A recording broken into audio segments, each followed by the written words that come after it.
Hi, everyone. This is Raquel. Hi, and this is Jennifer. Welcome to Madness Cafe. This is a feminist podcast where we talk about women's issues, politics, and health and wellness.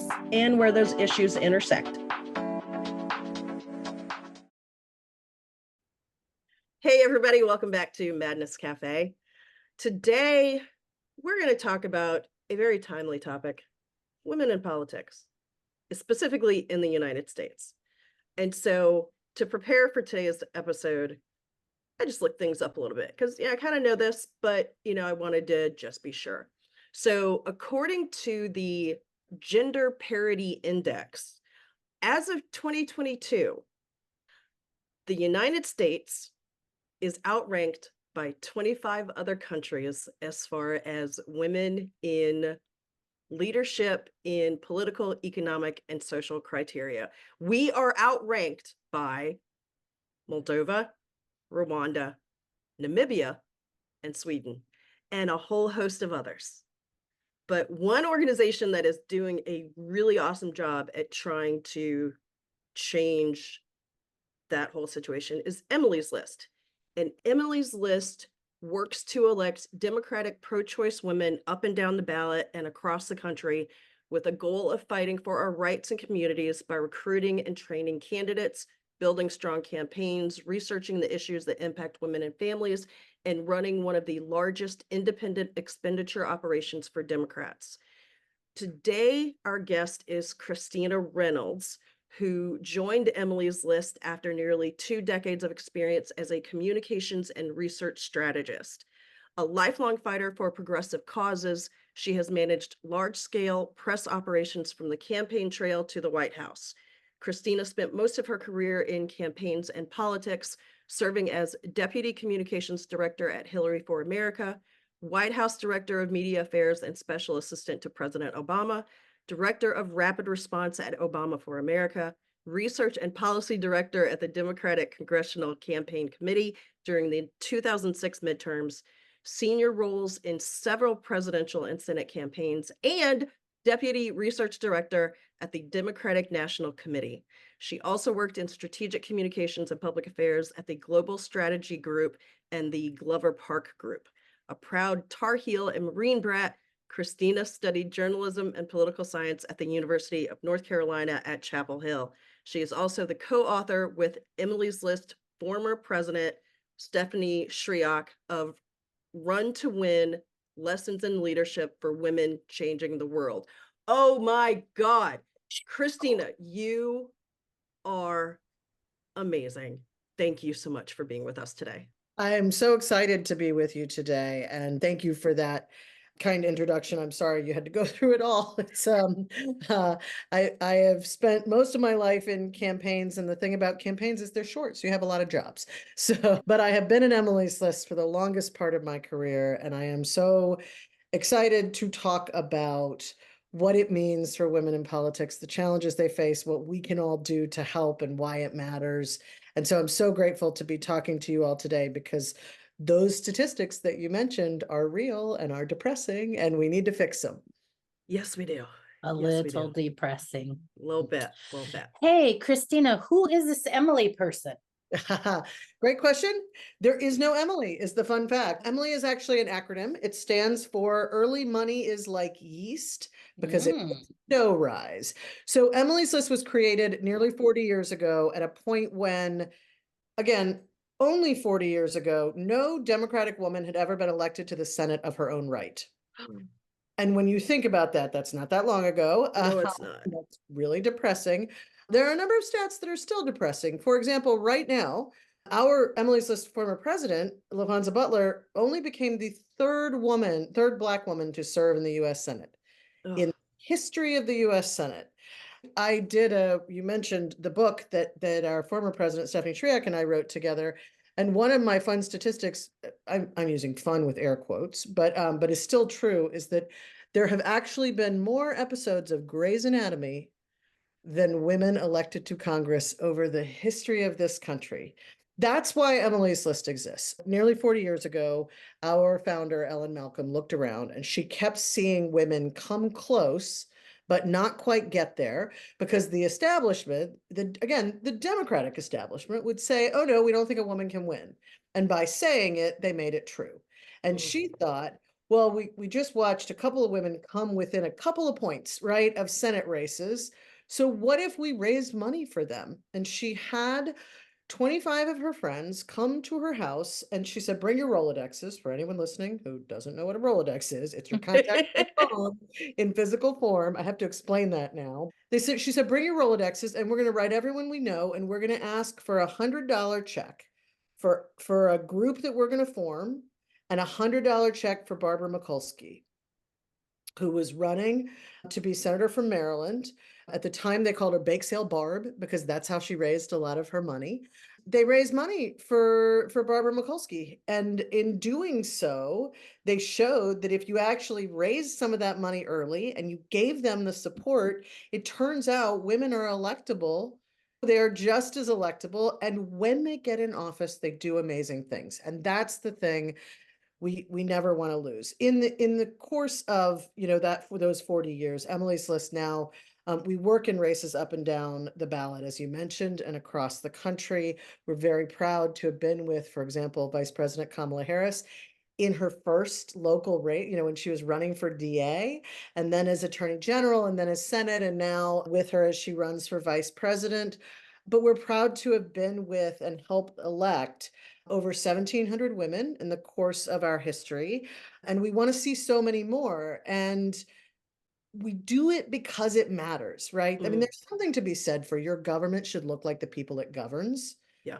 But even if you take that out of there, let's look what's happened since these women have been in office. Vice President Harris was the first president, vice president, whatever, to invite abortion providers into the White House, or on the White House grounds anyway, like for a Mhm. White House meeting. She was the first person at that level to go to an abortion provider. She went to a Planned Parenthood in the Midwest. And we all know what's happening right now with Mhm. our reproductive rights. And so it's critical. But it's not just that. It's things like Tammy Duckworth talking about why IVF matters, because it's the only reason she has her daughters. It is Lauren Underwood and Vice President Harris and women like Barbara Lee fighting the Black maternal mortality crisis that we have in this country that was getting very little attention. You can name issues all along the way that matter, that don't get the attention they deserve until someone who's lived experience understands it, gets into office. And so we are so proud of all the women who break those barriers and who get in there and who do that work. And we're also really excited to not have firsts anymore and have like 34ths, or we're not counting. There's so many who've been elected. But that work is ongoing, and we think it's really important, especially at this time.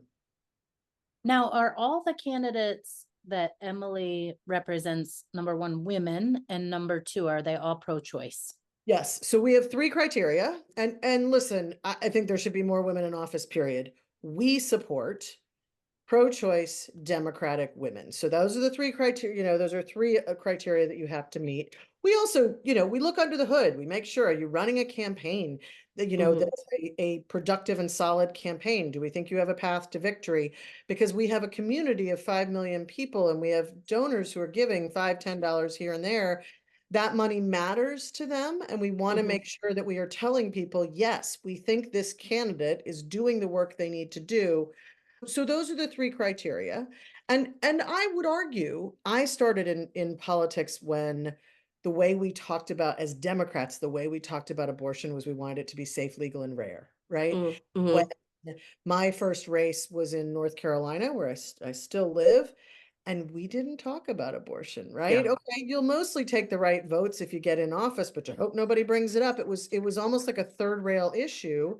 Mhm. And the reality is it's not for the public, right? It's something that's very clear. But I think part of the reason why you just don't really have those Democrats who are not in the right place on abortion is because of organizations like Emily's List, who Mhm. demand that as a part of the support and really made it a strong part of the party platform.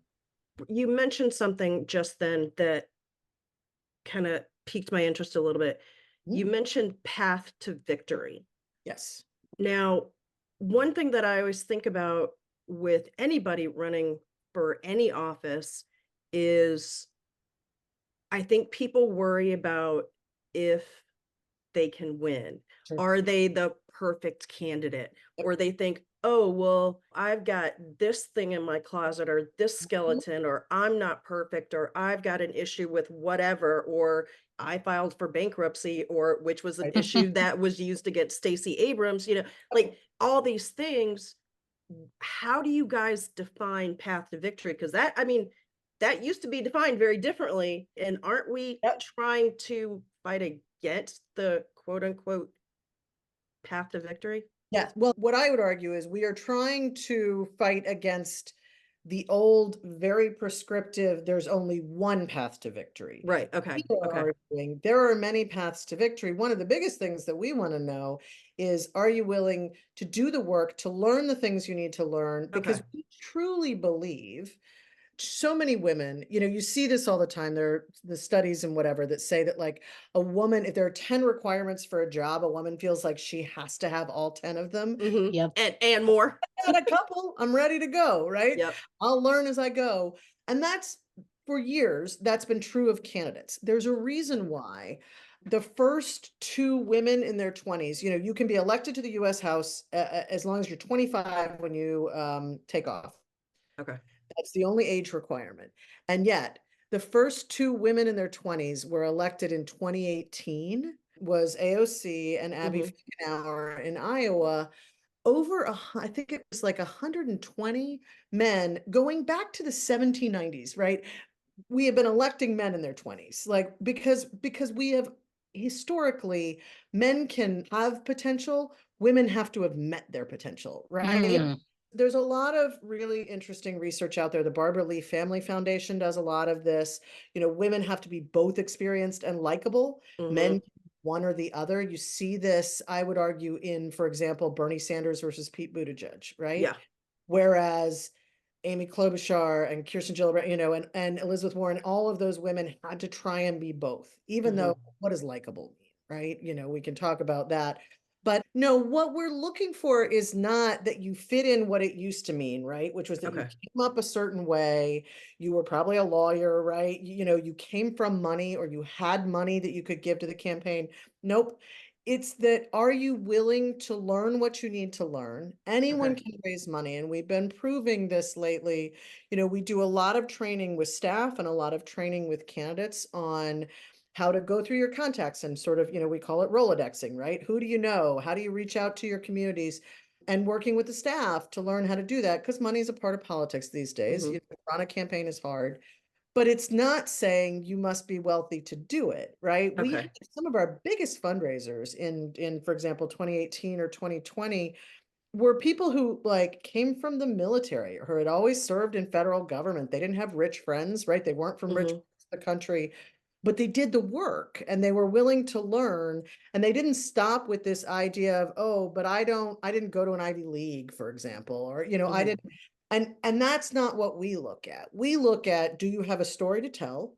Are you willing to help your community? Are you going to run a serious campaign? Every now and again, you get a candidate that's like, my brother's going to run this, and I know a guy who can do that. It's like, okay, well, are we doing a real operation here? Are you going to put the time in? And then we talk about, do you have, I'm a former opposition researcher. So I used to go after the sort of silver bullets, right? And my Hmm. belief is there's no such thing as a silver bullet anymore. Donald Trump got elected president, full stop, right? Yeah. And I think we saw this in 2018, where so many women came out, and you had a lot of that phenomenal class of women who got elected to the House in 2018. So many of them had never been elected before. And I think they looked around and they said, if that guy can be president, I sure as heck can, right? And Yep. yep. what they brought with them was not state legislative experience, or, Hmm. the mayor or whatever. They brought Lauren Underwood, who was a nurse and a health policy analyst. God forbid we get some of those in Congress, right? They brought Air Force experience or CIA. We had a couple of CIA analysts come in. Again, God forbid we get experience on, like, foreign policy, intelligence. They brought in all sorts of different experience, and they made Congress not just more diverse in terms of viewpoints, in terms of all of the ways, but they made Congress smarter, right? They made Mm, Congress more well-rounded. And so those are some of the things that we're looking for. What's your story? How are you going to address, if you've got any of those? Like we all have, I mean, you brought up Stacey Abrams, and she's the example that I give to people mhm, in terms of rapid response and things like that, because what she did was she looked at it and said, I'm going to use this as a strength. Most of Georgia has mhm. debt, right? Most people, if they don't have a mortgage, they're hoping to, right? If they don't have student loan debt, then they're pretty lucky, right? But Yeah. their deal, or they have medical debt, or they whatever. And so who better equipped to deal with the issues of governing and understand that than someone who's been through it? And she literally did an op-ed, I think in Fortune magazine, and she talked about, yes, I have debt, let's talk about it, right? And laid it out why it made her a better candidate. And I think that's one of the things, Stacey was phenomenal at. That's one of the things we look at as a candidate willing to take on those issues and deal with them and figure out the way through, and we're there to figure it out with them. Now, women have all these added issues and barriers to run. When they actually get into their positions, which are now a position of power, Yep. what kind of additional challenges do they have versus men in those same positions? It's a lot of the same that we see in campaigns. So women in power face a number of challenges. I already mentioned they have to be sort of experienced and likable, right? Mhm. They have to deal with that. Um, and then there's big and small things. Their experience is often undermined. We question their experience more than we do men's. We Right. judge them by their appearance, or it becomes a part of their otherness. If they're a woman, especially if they're a woman of color, if they're an LGBTQ woman, right? Their otherness is often one of the first things talked about with them. And it is definitely the first thing attacked. So when we look at like disinformation and misinformation that is aimed at women in power, it is almost always gendered and, if they're a woman of color, racist. Whereas the disinformation and misinformation that goes at men is mostly about policy. Well, if Mhm. you're fighting back, if you're trying to push back on policy attacks, then you're talking about your policy. If you're having to push back on negative stuff about your gender or your race, then you're not talking about your policy, and Right. you're pushing yourself even further into that space of reminding people that you're a little different than what they're used to, which in our minds and in the media and punditry's minds means you're not quite as electable, right? Electable is what we've always elected, which is silly. Mhm. I have other words, but I'm trying to, Use whatever there you words, go. they're all good. Feel Yeah. free. Those are some of the things that we've, and they get more attacks. This is true of women in power. This is true of women journalists. There are fewer of them out there. And so what's wonderful is when they're able to support each other, which we see so much, and it's great. But when you look at, after all the progress we've made in the last few cycles, we're still under 30% of Congress. Mhm. Well under. Well under, yes. State legislatures do a little bit better. Because we have a couple, thank you, Nevada, that is actually more than half women. It's the only legislature in the country that is more than half women. We are more than half of the voting public, right? Yeah. By the numbers, we should be doing better than that. We're not, right? We're still, I think, hovering around a third, I believe, in state legislatures. No Black woman has ever been elected governor in this country. Yeah. Only a few Latinas, no Native American woman has ever been elected governor. The list goes on and on. There are many states that have never elected a woman governor, right? That's one of the other challenges that we face. You mentioned challenges in office and in power, is that it's easier for us to see women in state legislatures and in Congress. You want the girl in your group project, right? Yeah. But Yeah. to see her as the boss, as the mayor, as the governor, as the president is still a little harder. We're making some progress. Karen Bass, first Mhm. ever woman mayor of LA. New York has never had a woman mayor, right? It's ridiculous. We're getting there. We have a few. Kate Gallego in Phoenix that's a top 10 city that has a woman mayor. But the progress takes work, it takes intentionality, and it's still tough. Is age showing up as an issue as well? Like I could see that people would say, "Oh, you're too young," but then I could see people also saying, "Oh, you're too old." I think it shows up as a barrier in a couple of ways. The first Mhm, is yes. I mean, Amy Klobuchar, I think, had it right when she said you can't see a woman be when you looked at Pete Buttigieg, who had mhm, only served as a mayor of a relatively small town, and she said no woman could be in your position at your age and be in that space, right? We mhm. do expect more experience from women. And that compounds itself with the idea, and because we are dismissive of women's experience, it almost means they have to have more experience, right? Yeah. That is especially true of women of color. They have to be twice as good, right, to be considered half as good. It Mhm. is very, very difficult. And what makes that even harder, as Jennifer, as I know is that we too often, most of the child rearing falls on women. And so Yeah. if you choose to have a child, right, Mhm. there are many powerful women who will talk about why their partner was the only reason they were able to do it. You look Right. at single moms, there are not that many of them. When Katie Porter was elected in 2018, she was Mhm. at the time the only single mom of school-aged kids. And so she had to struggle with, what do I do Yeah. with the house race, across the country? Um, Men don't have as much of a challenge. And so, you see that's one of the issues. One of the things I remember hearing, Mikey Sherrill, who's a House member from New Jersey and is the mom of 4 kids. And I remember hearing her at an event talk about how we had to go into leadership and say, hey, we need better schedules than this. Like, we can't just have maybe we'll be out by this time, because I need to know when I'm getting home to deal with, because they hadn't had that many parents of school, mothers of Oh, school right.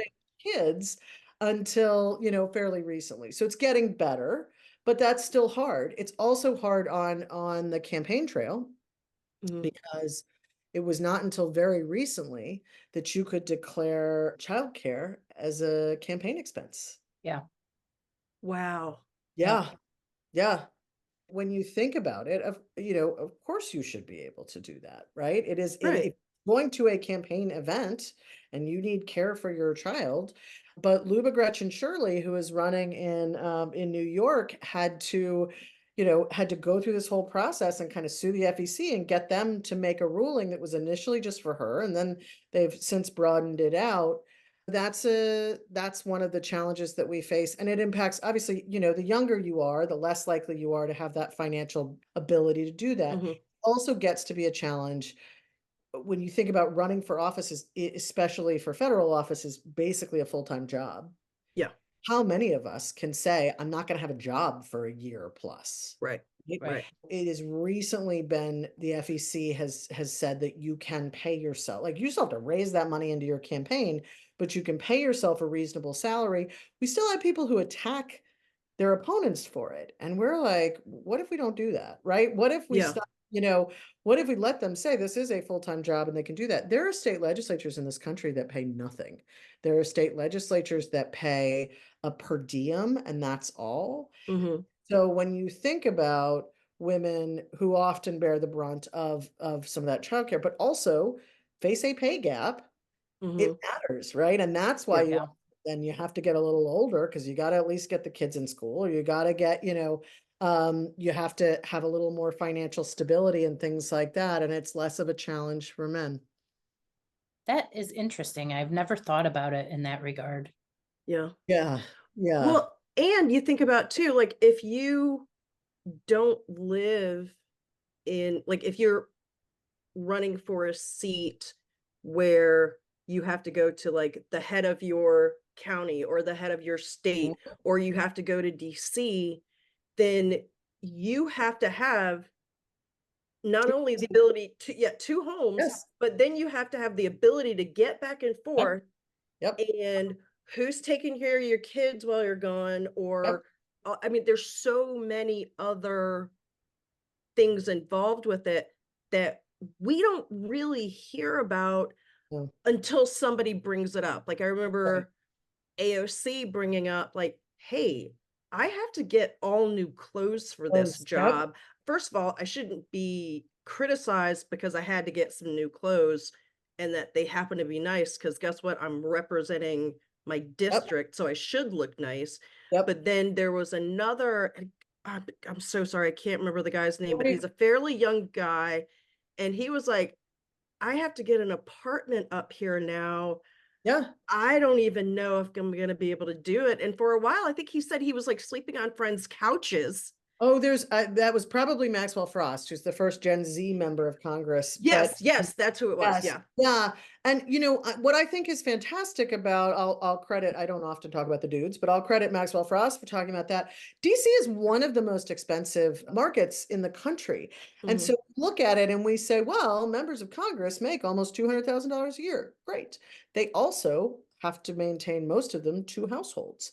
They mhm, also have to deal with the back some of that stuff, and it is a lot. And you think about the fact that women are judged so much more harshly for their appearance. And it's not nothing. Cori Bush, who's a member of Congress, literally did, I think, Instagram posts from when she went thrift shopping. Cori is someone who has experienced homelessness mhm, and at previous points in her life and has been a single mom and wanted to show like this is not that easy, right? You have to do this. And what I also appreciate is that the members who are talking about this are also showing how they're doing it to demystify it. We have a system that was my old boss used to say this. I think probably all of my bosses and Emily's list have said this. This was a system that was not built for us. It was That yeah, is correct. for wealthy older white men, right? Yep. yep, It yep, was not built for us. And so we have to find the ways to get through, and we can do that together. And we can do that to some degree by talking about the challenges and trying to mhm, break them down, and by being deliberate in, are we supporting those women as they run? And that's part of what we're here to do. But it's certainly not easy. It is doable though. And that's yeah, the thing, that even if this system was not built for us, and even if it still has its challenges, when you get women in office, you do make change. Nancy Pelosi created the first nursing room, right, in Congress, because there wasn't one. wow. She made them put a bathroom near the floor because there wasn't one, a women's bathroom. And so Good the job, Nancy. women, right? Yeah, And so, she also got rid of the ban on head coverings because good for Ilhan her. Omar should be able to wear her hijab, right? Like Mhm, it's things like that certainly matter. It's also why it does matter. We support incredibly qualified women who do amazing work in office, but I'm also so proud that we give little girls someone who looks like them. I yeah, do think if you can see it, you can be it. And for too long, you've not been able to see yourself in however old mhm, you can't see yourself in those roles, then it's so tough. You touched briefly on some of the changes that women make, but what are some of the big policies or policy changes that when a woman, Democrat, pro-choice candidate gets into office, what are the big things we're changing? Well, I mean, one of the biggest things right now is we are I think, the best and most vocal and most powerful advocates for reproductive rights. We are seeing, yes, that's right. Why Uh, is that important? well, yeah, let me tell you, we are seeing such an assault, and it's been going on for a while, right? This has been since Oh, Roe v. Wade. decades. Yes, and even before then, but since Roe v. Wade, Republicans have been trying to dismantle it, right? And Mhm, they've been they're creative. They've been working at it a variety of ways, right? And so what we've seen is that women, I look back to the 2020 election, and one of the things that I loved about that election was that you had so many women running. There wasn't a woman's lane, right? It mhm, wasn't that no one could say that Amy Klobuchar and Elizabeth Warren are going for the same voters. They're not, right? Like yeah, they're looking for they're very different. But what was amazing was Three of those women came up with their own plan to protect abortion rights, and they were different, right? They were varied, but they proactively put it out there. One of those women was Kamala Harris, who I believe right now is one of the most vocal and powerful voices we have on this issue, and she is tireless. She goes everywhere. She talks about it. She talks about why this is an economic issue, right? This is a question of who gets to decide our future, Yeah. who gets to decide your rights, your healthcare decisions. And that's so powerful. What's also powerful is that we have women around the country who are telling their stories. Jackie Spear was the first member of Congress to talk about having an abortion on the House floor. Since then, we have heard several others, everyone from Barbara Lee, who had one row, right? To Cori Bush, to we have, other women in office. Lucy McBath talked about losing, 2 pregnancy losses, one of which she had to carry, one of which she had what is fundamentally abortion care, right? And why that mattered to her. She even talked about, this was before Dobbs. She gave a really powerful testimony or speech in the Judicial Committee. It matters to hear those stories, right? It But does. also, women are out there doing the work. They are making sure that things like the things that we don't think about. For example, if you're in the military and you're stationed in Texas, who is protecting your right to get an abortion, right? Exactly. Yep. And it goes beyond that. We have women, Rosa DeLauro, who I will proudly say was the first ever executive director of Emily's List before she ran for office. Rosa DeLauro was, tireless in getting some childcare, childcare provisions in the infrastructure bill and in some of that like COVID, Recovery Act money. We have women, and by the way, it's not just elected. Gina Raimondo, who is the Secretary of Commerce, they gave out CHIP grants in the past couple of years. There has been a requirement that you can't get a grant if you don't offer childcare to your employees, which is like it seems like a small thing. It's not a small thing, right? That's Oh, it does not seem like a powerful. small thing. We have going all the way back. I worked in the Obama White House and we were passing Obamacare, and I can tell you who were the people who made sure that we didn't give up on reproductive rights in there, that we included birth control as a part of that, right? You're seeing it right now in the fight on birth control. You're seeing it right now in the fight on IVF, because if you don't think they're coming after it, I've got They are. another thing to tell you. What we see is that our issues are brought up, they are covered. Women like Kirsten Gillibrand and when she was in the Senate, Claire McCaskill were very vocal on sexual assault in the military and made some real changes there through some of their actions. It's all over the place, right? And some of it is making sure that when we talk about healthcare, that we are also talking about things that impact women's healthcare, right? Some of it feels small and it's not, right?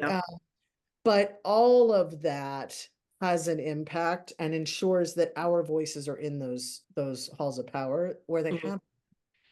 Yeah. And one thing that always comes up for me with all of this, especially talking about reproductive health care and choice and all of this, is that it's not just one thing. It's not just, oh, I get pregnant and don't want to be, ha ha ha.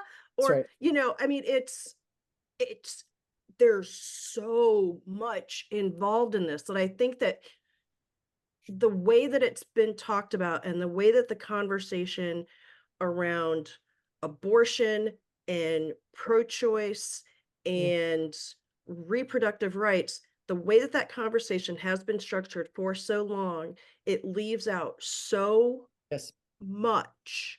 And it leaves out the fact that this affects a woman's life in a million different ways. It's whether or not you're going to have a child. It's whether or not you are being forced to carry a child that you know is not going to survive. It's whether or not you can get contraception. It's whether or not your child who was raped is going to have to give birth to a child. it's whether or not you can afford to feed the kids you already have.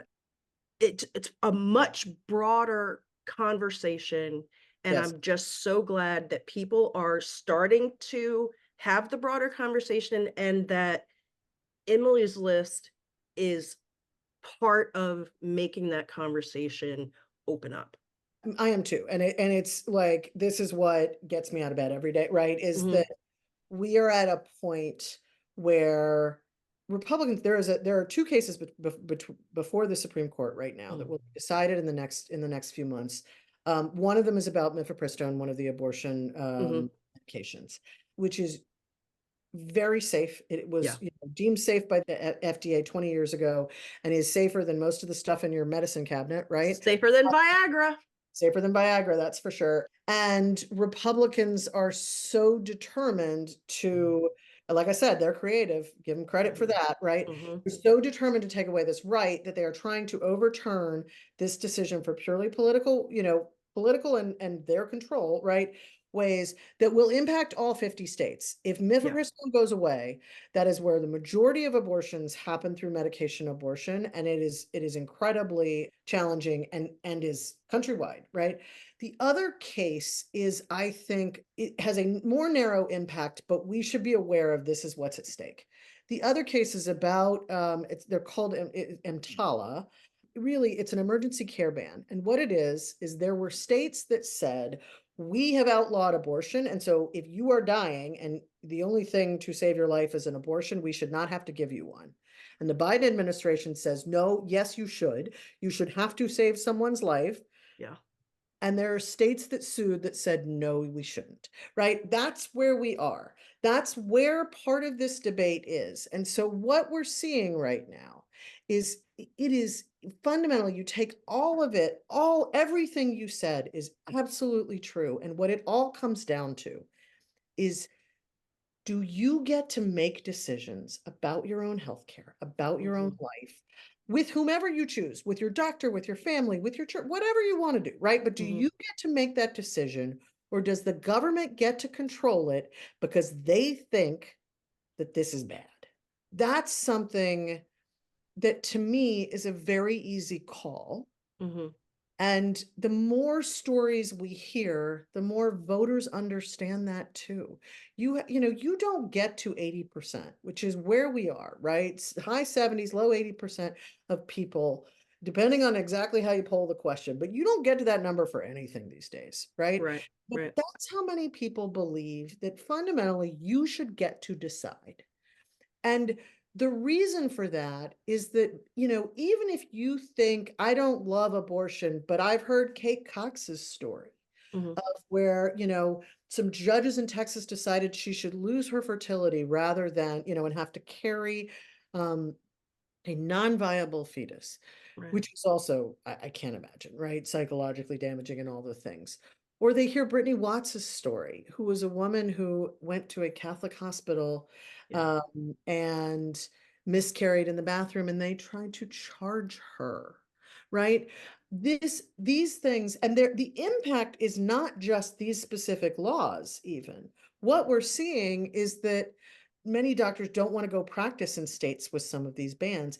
In Mhm. some of these states, we're seeing people who don't want to cover pregnant women because they're concerned, don't want to take on pregnant women because they're concerned that if they have a complication, I'm not actually going to be able to treat you in the way that medicine says I should, right? Yeah. Because I'm going to have to treat you in the way that a bunch of dudes mostly, but a bunch of Republicans have said that I should. Who With have Yep. no medical training no medical. whatsoever. Yes. And so to me, this is a very easy call. I think there are a lot of issues facing our country right now. Like, Mhm. we're in June, like where there's book banning and going after trans kids just for saying who they are, the democracy itself, and all of those things. It's all incredibly important. And what it kind of comes down to is, are you free to be you and to live your life? Or is the government going to get to decide that stuff for you? And I think most Americans believe that you should get to decide for yourself. And so I am very proud of the women that we support who are out there talking about it all the time and making sure people know, because because by the way, it's not just an important issue, and it isn't critically important. The policy is important. The access is important. It's also a winning political issue. Like, Mhm. that's the truth. Every time abortion has been on the ballot, it has won. Yeah. Wow. Oh. Well, Sorry, I got no, No, I no, almost- no, no, no. we are all about a soapbox here. And Don't worry. that's exactly what we needed to hear. And it Yeah. kind of leads into the next question that I was feeling, which is everything that you just mentioned, gerrymandering, Mhm. Mm, all these protests we see with the college students to free Palestine that are being squashed, all of it, all of it, all of it. How do we just, could Emily's list give us some hope? Sure. Yes, I can. This is going to be a hard election. I've worked in politics for a long time, and they're all hard, unfortunately. But this one is particular. Like, it gets tougher. We're facing more disinformation out there. We have a lot of cross currents of challenging political situations. We have two Mhm. active wars going on in the world, right? We have financial situations that are getting better for some and not for everyone. We have just a lot of things, I'll say it, a lot of shit going on, right? Yeah. Yeah. A lot of shit. One thing that I would say is the number one thing that we can do is not give up on why it matters, Yeah. like why who we elect matters, why it matters to get out and vote, and hopefully to do a little work for the people we support. When you look at one of my favorite stories, I look at states like Michigan and Minnesota and what happened. Michigan. Yeah, I thought I might have a good audience for that one. When you look at what happened in 2022 in both of those states, you had a Democratic governor and lieutenant governor reelected, right? And you flipped the legislature, so you now hold the legislature. And what have those states done with that power? Everything. Amazing, right? Everything. Yeah. Amazing, That benefit Democrats and and Republicans, by Republicans. the way. I They want are people to realize that. phenomenal. And what I love is that in those states, none of those elected officials were like, we're going to be cautious. We don't know. No, they said, what's good for people is what we're going to do. I look Yep. at I hate to take you off Michigan for a second, but I look at Minnesota, where you have a phenomenal lieutenant governor, Peggy Flanagan. Remember her name. You're going to hear it, down the road. She's a rock star. Highest ranking Native American woman ever elected. Peggy grew up on food stamps. Mm, She knew hunger as a kid, and she was a big part of helping the legislature pass and Governor Walz sign free school lunch for every kid. So no kid has a different ticket, right? Like a different colored ticket. So yeah. no kid has to worry about, do they get that good meal every day? It's things like that. It's obviously protecting abortion rights, but it's all the things that they're doing. And that happens because in some of those, like those legislatures, I mean, Michigan, you guys are right on the edge, right? We got to keep coming out. That's a few hundred votes a precinct, right? Like, that's nothing. I mean, there were House seats decided. There was a House seat decided by, I'm not kidding, 6 votes I believe that. last cycle. You Yeah. think about that. We're only down 4 in the House, right? When you start thinking about that, if you think it doesn't matter, you're wrong. Like, what there are people have frustrations with the Biden administration, and I understand that, but what they've done, they've used every lever of power that they can to try and protect abortion rights, right? Mhm. It matters. And what Trump's going to do is turn those all off and go Yep. even further. You have to pay attention. You have to come out and vote. You have to convince your friends to vote. It does matter. Yeah. But also, I would urge you, if you think it matters, to get women in office, find a couple of candidates and start posting about them on social media. One of the things that pushes back that disinformation that I talked about, one of the best things that pushes back is posting when they do good stuff. It doesn't break through because they're stuck with the nonsense, right? They're stuck with the BS. And so, people see that and then they get outraged and they respond in kind, and that's great. We have, I let out my outrage on social media. I get it. I'm here for it. But we also need to remind people of the good that is done by those women, Mhm. because they have a harder time getting out there, right? They have a harder time getting it. And so what I would say is, one, find a few you like. If you can chip in $5 here and there, it absolutely matters. Also follow them, lift up their stuff, tell people about them, right? If you can, as we get closer, if you can knock doors or you can make phone calls, you can even make texts these days for those of us like me who are a little bit introverted, like do it. There are lots of ways that you can help. We have said in most, pretty much since I've been in politics, is the most important election of our lifetime. But I don't have a hard time convincing people of that this cycle. It's absolutely true. Yeah. So what I would, but I will, you asked what, can we give you hope? And I would say, yes, I would say, I have hope in Peggy Flanagan. I have hope in Kamala Harris, who ran for office and does the work she does in part because she had a friend when she was growing up who was sexually abused. And she said, I'm going to fight for people like that. And she does, right? Like we had a vice president go into an abortion provider. Yep. Unapologetically, here I am because this issue matters and that matters because we have women like all of the ones that I've mentioned and 1,000 more. I could stay on for hours and bore you all to death with a long list of names. We are not bored. No, not at all.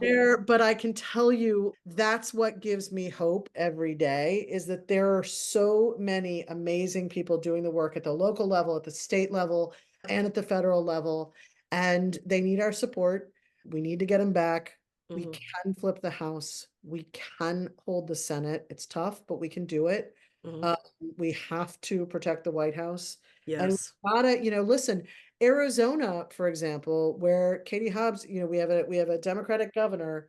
We're just a few seats away from flipping that legislature. Like there are places where we can do this work and the work matters so much. We just have to be willing to like, yeah, it's not perfect.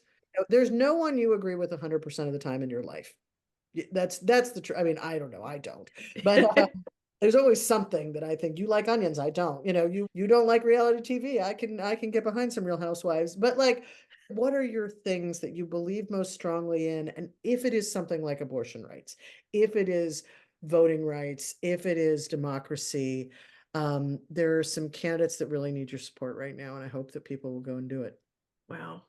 Okay, so you brought up something that I've been thinking about so much over the last several years. It's not just the last couple weeks or whatever, but literally, it's like we keep saying this is the most important election of our lives, blah, blah, blah. We keep saying it, we keep saying it, we keep saying it.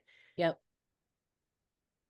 I'm at the point where I think, okay, we need to just stop saying it because every election is the most important election of our lives, whether it's president or school board or I don't care, dog catcher, whatever. All of them are important. And it's not just every 4 years. It's every single day. The politics is personal. The personal is political. It's every day. It's the breath that we take. It's how you're going to live your life. It's who you can love. It's decisions you can make about your body. It's all of it. So I'm sorry, that was my soapbox. Oh, I just had to say that. Amen. I couldn't agree more. I used to give an example. Virginia is a really interesting case, right? When I started in politics, Virginia was a red state. And in 2017, it was the first canary in the coal mine that like, hold on, this pushback against Trump is real, right? Like, and we very nearly flipped the legislature and flipped the House of Delegates in Virginia there, but for literally a tied race and a vote pulled out of a hat did we not tie the legislature. With that big a minority, they still managed to do some great things. They expanded Medicaid, did amazing work. But then the next election, they flipped the legislature. They did some great work. We lost the governor's mansion. And so in this last election, it was like right at that point, there was literally one vote standing between Virginia and an abortion ban. Wow. And one vote in the state Senate, one or two, I think. And those elections were decided by such small margins. We did it, though. We kept it. And right now it is the only Southern state without abortion ban. And so, and again, that was an off year, right? That was 2021. It mattered. you had a Republican, a very wealthy Republican spending a ton of money, bringing in a bunch of donors, and the work Democrats spent money too, but the work that people did on the ground made such a difference. And when you go back and look, I have worked in politics a long time, and I've had races that we've won and lost by just a few little votes. And you drive yourself crazy thinking about, what if we hadn't done this? What if we hadn't done that? What if people hadn't realized how important it was and done the Yeah. work that they did? I think we have to remember that, and we have to do that work. Politics is personal, and the personal is political. It's so true. And I think Well, that's a perfect spot to end. yeah. Christina, thank you for talking to us today, and thank you for all of the work that Emily's List is doing and will do in the future, and for your dedication, you personally, your dedication to politics and making it more accessible for more people, so that we really are in a representative government. So thank you for all of the work that you do. Thank you so much for raising the issues that you all raise, and for having me on today. It's been really great. Thank you. It's our pleasure to talk to you. Thank you so much. Recap? We've talked on the show before about, or at least I've mentioned on the show before, that I have almost pretty much always been a quote unquote single issue voter, right? Yep. And that my litmus test was whether or not a candidate was pro-choice. Yeah. And people used to give me crap about it. I mean, I didn't care, because Not this people. Right. Yeah. No, you never gave me crap about it. And I didn't really give a shit, whatever. It's so important. It's so important, because people need to be able to make decisions about their own lives and their Yeah. own bodies. And the fact that Emily's List is doing incredible work to get more women involved in politics and more women of color involved in politics is amazing, because we see it always. When there's more women involved, when there's more women of color involved, better policies and better decisions are come out of it. And I think that's just so important. Well, hell yeah. Thank you, Raquel. You have wanted to talk about Emily's List forever, and you made it happen. Thank you. Good work, You're very partner. welcome. The other thing that I'm really feeling is all these topics that have been on our mind, especially this year, but since the beginning of the podcast. But we've been reading books. We've been talking about Christian fundamentalism and Christian patriarchy. And we have a 3-series show coming up on 3 books. We're reading about that. So stay tuned, people.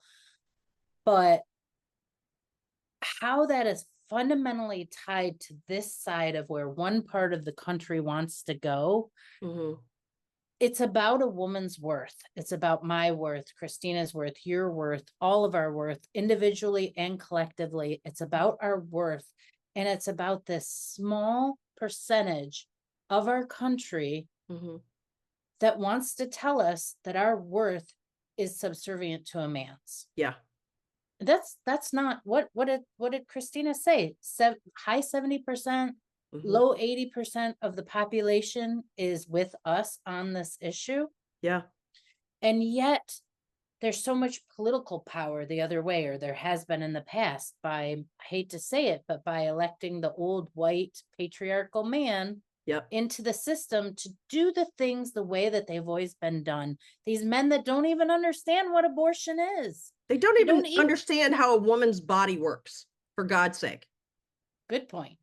Good point.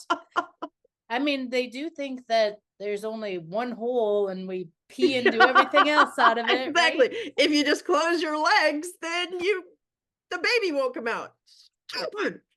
Right. So anyway, my point being that all of these topics, especially the cautionary tale that that we've been telling represented in those two books. And of course, I can't think of the two books right now, but the ones that we just recently read. Oh, Silence Whispers yes, Silenced Whispers and What Iranians Want. and What Iranians Want. Yes. Thinking of those as the cautionary tale, they had an environment, they had a country where women had rights, women were working in politics, women were working in cities and offices. Is one of the things they both mentioned is wearing short skirts, feeling their own freedom, their own empowerment. And this fundamentalist religion, which is no different than ours in our country,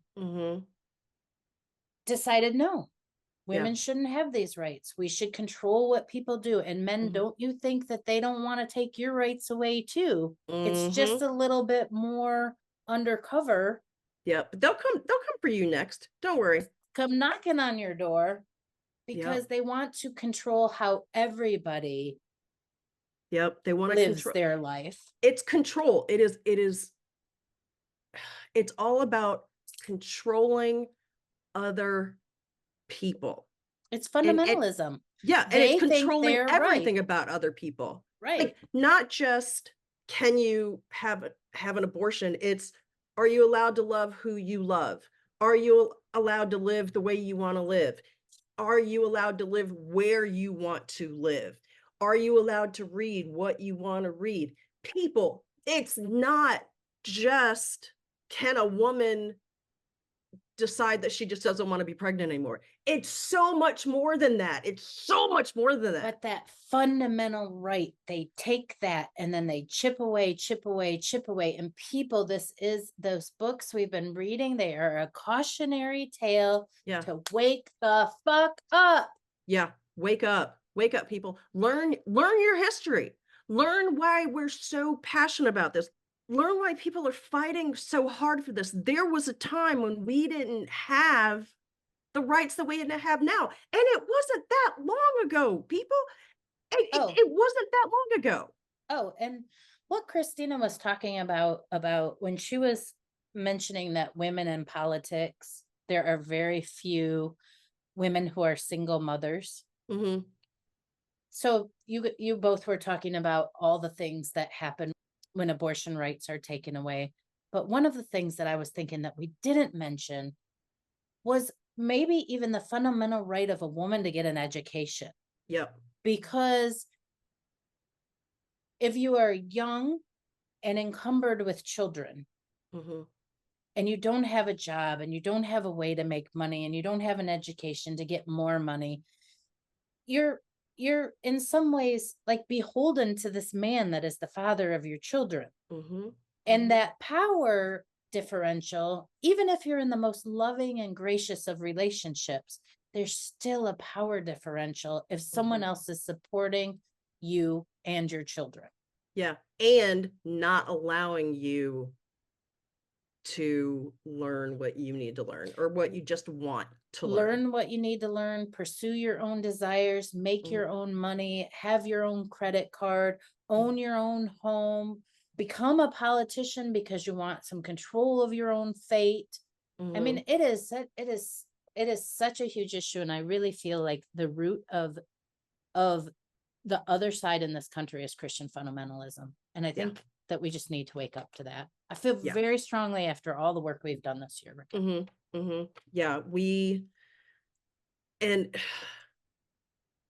Yeah, it's a control issue. People need to stand up and people need to open their eyes.